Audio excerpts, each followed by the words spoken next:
കൊടുങ്ങല്ലൂർ അമ്മയുടെ നടയിലാണ്. ഇന്ന് ഞാൻ നിങ്ങളെ കൊണ്ടുപോകുന്നത് ഞങ്ങളുടെ അടുത്ത് തൃശ്ശൂർ ജില്ലയിൽ തന്നെ കൊടുങ്ങല്ലൂരുള്ള പ്രസിദ്ധമായ ഒരു മഹാക്ഷേത്രത്തിലേക്കാണ് കേട്ടോ.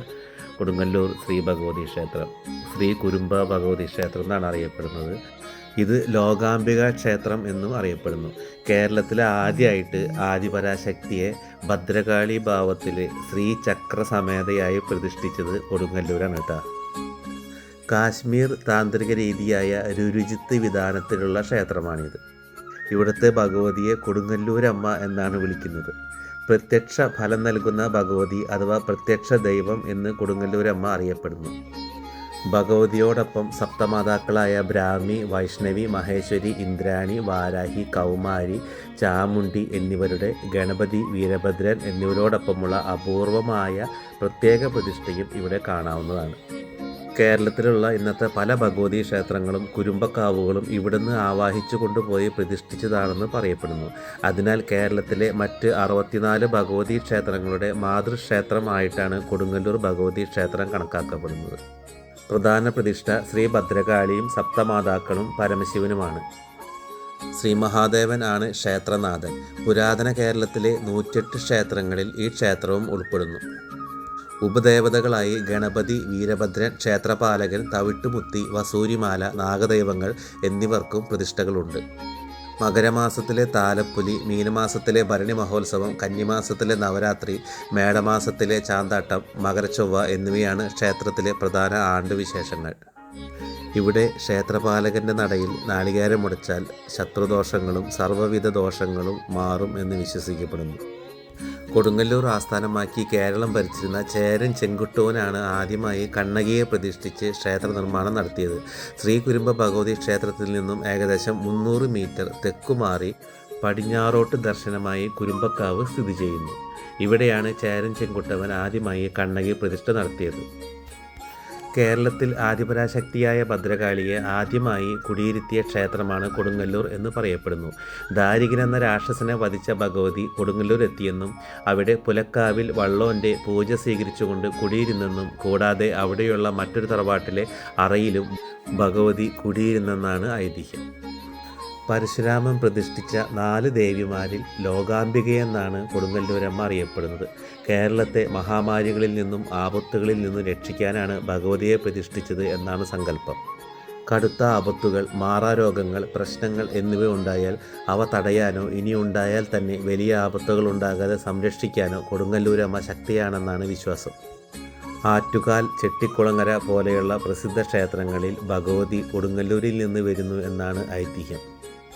ഭർത്താവിൻ്റെ മരണത്തിൽ മനംനൊന്ത് മധുര നഗരം ദഹിപ്പിച്ച കണ്ണകി മധുര മീനാക്ഷി ആവശ്യപ്പെട്ട പ്രകാരം കൊടുങ്ങല്ലൂരിൽ എത്തിയതായും വടക്കേ നടയിൽ വെച്ചു ജഗദംബയായ പരാശക്തിയിൽ ലയിച്ചു മോക്ഷം നേടിയതായും കഥയുണ്ട്. ദുർഗയുടെ തിരുനെറ്റിയിൽ നിന്നും അവതരിച്ചു ചണ്ടമുണ്ടന്മാരെ വധിച്ച ചാമുണ്ടിയാണ് തവിട്ടുമുത്തി എന്നാണ് ഐതിഹ്യം. കൊടുങ്ങല്ലൂർ ക്ഷേത്രത്തിന് ഭഗവതി ക്ഷേത്രം എന്ന നിലയ്ക്കാണ് ഏറെ പ്രസിദ്ധിയെങ്കിലും ക്ഷേത്രനാഥൻ ശ്രീ മഹാദേവനാണ്. ഇവിടെ ദർശനം നടത്തിയാൽ രോഗങ്ങളും കടുത്ത ദുരിതങ്ങളും ഇല്ലാതാവും എന്നൊരു വിശ്വാസം എല്ലാ ഭക്തർക്കുമുണ്ട്.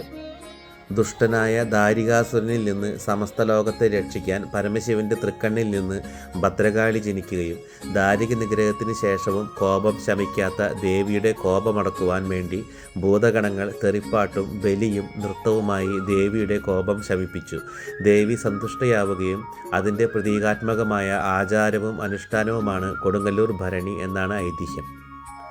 ഇതിൻ്റെ ഭാഗമായി ഭക്തർ മുളന്തണ്ടിൽ താളമിട്ട് ദേവീസ്തുതികൾ പാടി നൃത്തമാടുകയും ക്ഷേത്രത്തിന് 3 വലം വെച്ച് ചെമ്പോല തകിടുകളിൽ അടയ്ക്കുകയും ചെയ്യുന്നു. ചെമ്പട്ടുടുത്ത് വാളും ചെലുമ്പും ധരിച്ച കോമരങ്ങൾ ഉറഞ്ഞുതുള്ളുന്നു. അതിനാൽ ഭക്തിയുടെ രൗദ്രഭാവം എന്നാണ് ഭരണി വിശേഷിക്കപ്പെടുന്നത്. ദേവി ദാരികനിൽ വിജയം വരിച്ച രേവതി നാളിൽ രേവതി വിളക്ക് ആഘോഷിക്കുന്നു. കോഴിബലിയുടെ പ്രതീകമായാണ് ചുവന്ന പട്ടുകൊണ്ട് കോഴിക്കല്ല് മൂടൽ എന്ന ചടങ്ങ് നടത്തപ്പെടുന്നത്.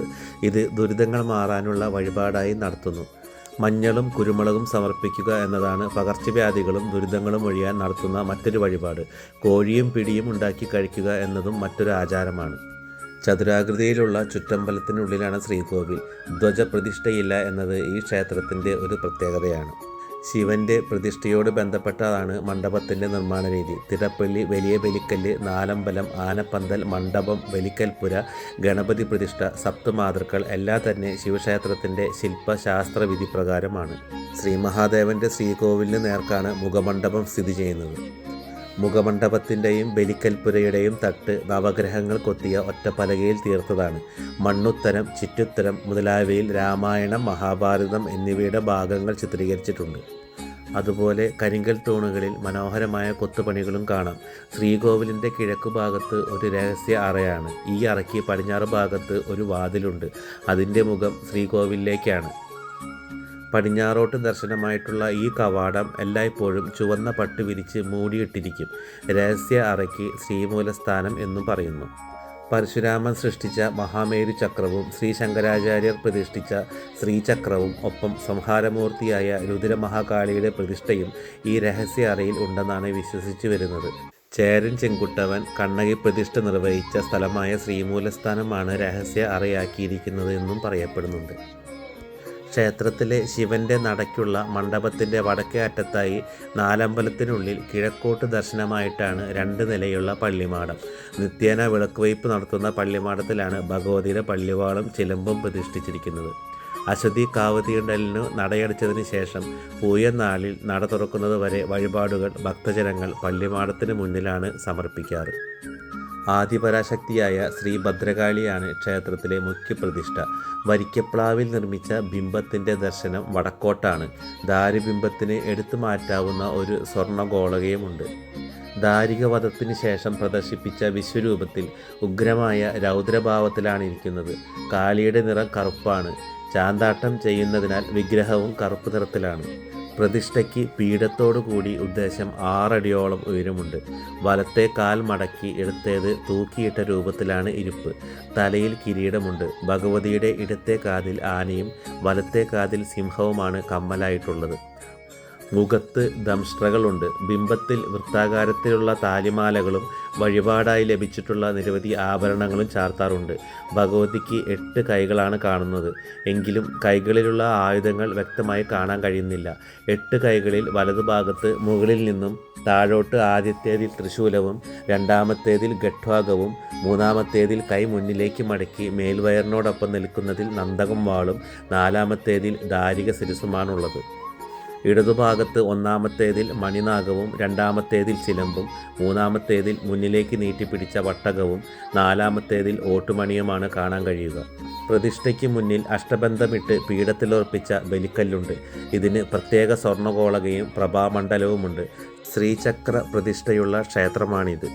വടക്കേ നടയിൽ നിന്ന് അല്പം കിഴക്കോട്ട് നീങ്ങി കാണുന്നതാണ് ക്ഷേത്രപാലകൻ്റെ പ്രതിഷ്ഠ. ശിവചൈതന്യം നിറഞ്ഞ മൂർത്തിയാണിത്. ഏകദേശം 12 അടിയോളം ഉയരമുണ്ട്.